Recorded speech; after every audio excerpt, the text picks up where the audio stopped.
correspondent Alicia Fitzgerald and The Sun's political correspondent, correspondent. I was practicing saying that, Martina Bett. Lovely to see you both back. We're going to kick off this hour with the Sunday Telegraph's front page story, and it's repeated this story on a number of papers. This is about welfare cuts, and obviously, we know that there's going to be an announcement this week from the Welfare Secretary, Liz Kendall, about cuts to benefits, but there's a suggestion there's been a bit of backtracking going on already.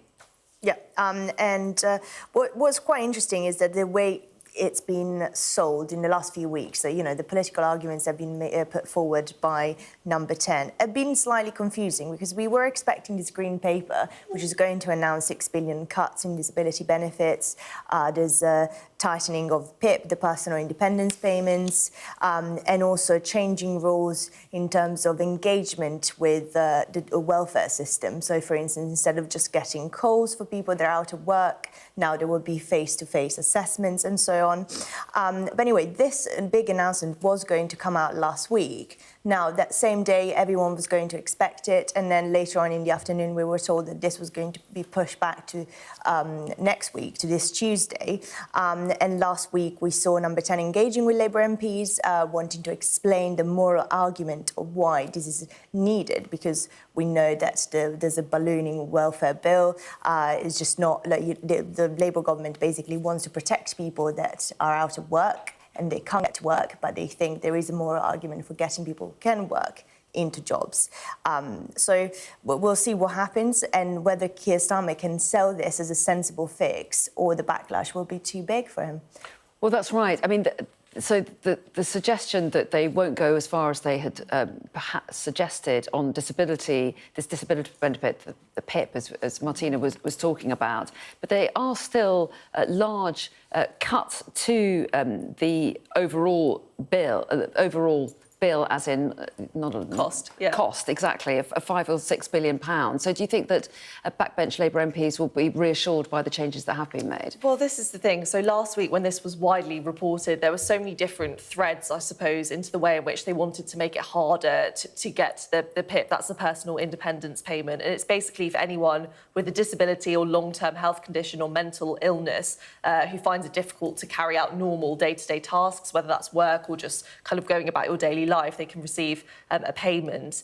And initially, the report suggested that it would make it harder for people to get the PIP, so kind of more tests, more questions to decide who actually receives this payment, but also that they would freeze the rate at which the PIP is paid. So normally it increases with inflation. The suggestion was that they would freeze that so it wouldn't actually increase. And obviously that was the part that seemed to attract the most criticism, not just from Labour MPs, but from the public as well. So now it seems that the backtrack would be specifically to that point, not the rest of the points. They'd still make it a little bit harder to get the PIP, but it just wouldn't be frozen at that threshold. So I still think we can expect some level of rebellion amongst Labour MPs who just don't agree with attacking the welfare bill, full stop, as a Labour government. What I find quite interesting about PIP is because the suggestion was that in order to freeze PIP, they would have to put forward primary legislation because, you know, benefits are set to link with inflation according to law, so they could be potentially open to legal challenges. And if there is a rebellion, I mean, I don't recognise the numbers that the Telegraph is talking about 80 MPs that were ready to oppose these benefit cuts because we haven't got the details yet. So I doubt that they would have been so vocal about it. And we've only seen 2 Labour MPs actually coming out against his but in terms of the rebellion, maybe we won't see such a big rebellion because they won't need to put primary legislation, there won't be a vote in Parliament, which is...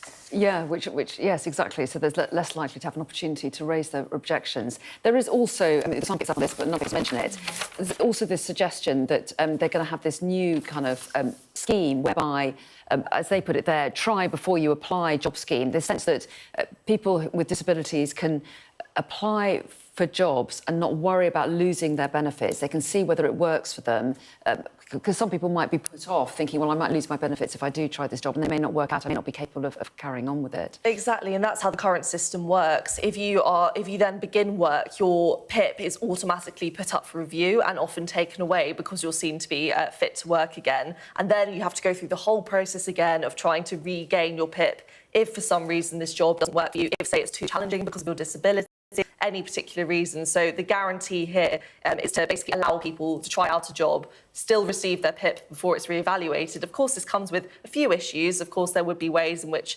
and worries that people could abuse this scheme, potentially receiving their PIP and working, or trying to find loopholes around there. So I'm sure there'll be lots of questions about how this will actually work. OK, and as we said, this is the Work and Pension Secretary taking last Tuesday, so we'll get actually what is happening then, and we'll see what reaction is. Sunday Times will take us to that next, because this is about, let's say, Farage is given secret advice by Cummings. I think, Alicia, you're going to talk about this first of all. Yeah, I mean, two unlikely friends, I suppose, people you probably a few years ago would never have expected to be colluding politically. Of course, Dominic Cummings helped Boris Johnson get that 2019 huge landslide.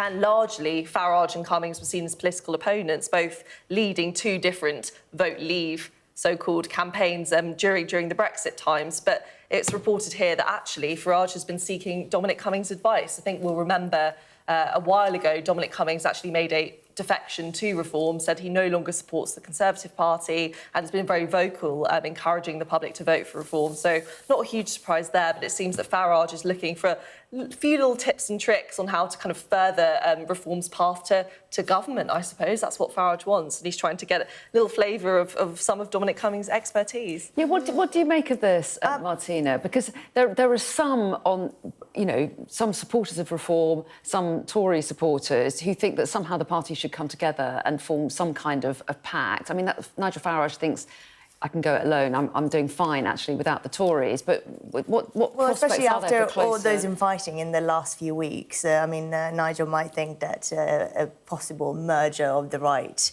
might work out in best for him. But I think we'll see after the May elections, because there will be lots of seats that will go to Reform, and there's going to be lots of Tory MPs that are going to be particularly concerned about their electoral, so we'll see something after that. I think Tim Shipman talks about a plan to already unseat Kemi Badenoch after the May elections. There's going to be a media grid of attacks against Kemi. In terms of Cummings and Farage, I mean, I think it would be quite unwise for Farage to listen to what Dominic Cummings has got to say. We know that Dominic Cummings has basically thrown under a bus every single person that's worked with him. So it's probably not, the best person that should give advice to Farage at the moment. OK, we'll keep an eye on that blossoming relationship and see what we hear about it, maybe from Tim Shipman or others. Let's talk about baths, shall we? Because I promised in the last hour we'd revisit the front page of the Daily Star on Sunday, which suggests that having a hot bath will allow you to lose more weight than jogging. It's really interesting because you see this headline and then you go into the story and you think, oh, interesting, I wonder what the science is behind that. And it seems there is very little science actually to back this one up. So don't let facts get in the way of a good story. I think that's the moral you can get there. But I think from our kind of research about it, it's something to do with, rising body temperatures. It's kind of like saunas. There's lots of evidence to show that being in a sauna can help you lose weight. It's good for you. It helps you kind of sweat out the toxins, I suppose. So I think the logic is quite similar to that about being in a bath. It's supposed to boost your metabolic rate a bit. Yeah, and stress levels as well. I mean, I have a bath every day. And that's why you're in such good shape. Not so sure, but I would say maybe let's not swap protein shakes for rubber ducks by yet.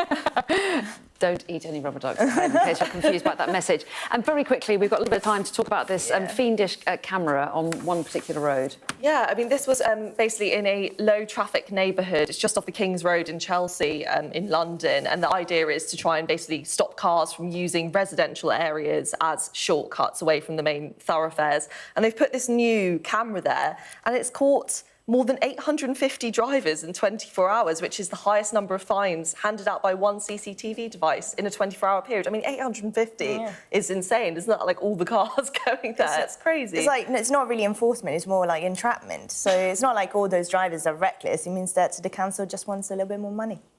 To be debated. We're out of time. Thanks both.